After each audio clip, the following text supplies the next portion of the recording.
अस्सलाम वालेकुम। मेरा नाम डॉक्टर ज़मान शेख है।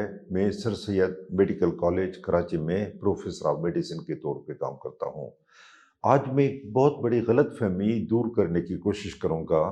लोग समझते हैं कि जो बच्चे हैं 15-20 साल के, उनको अगर शुगर हो जाए तो वो टाइप 1 होती है, और बहुत सारे फैमिली फिजिशियन मसरूफ़ियत की वजह से कुछ टेस्ट किए बगैर वो इंसुलिन शुरू करा देते हैं, जो बच्चों में 4 दफ़ा इंसुलिन लगती है टाइप 1 का अगर वो शिकार हो जाएँ तो।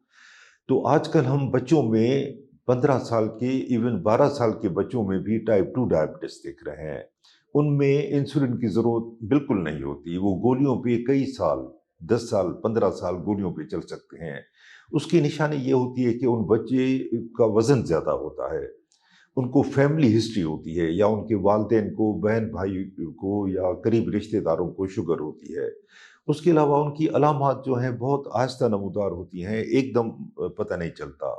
यूरिन ज़्यादा पास होता है, प्यास ज़्यादा लगती है, मगर बहुत स्लो, वो महसूस नहीं कर सकते।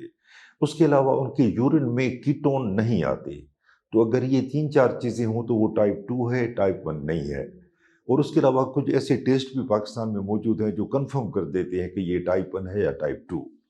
तो फैमिली फिजिशियन हज़रात से मेरी गुज़ारिश है, वो बहुत मसरूफ़ होते हैं, बहुत ही उनको नॉलेज है, कि इंसुलिन देने से पहले बच्चों में कुछ टेस्ट कराएँ, उनकी हिस्ट्री लें, उसके बाद उनका इलाज करें। Thank you.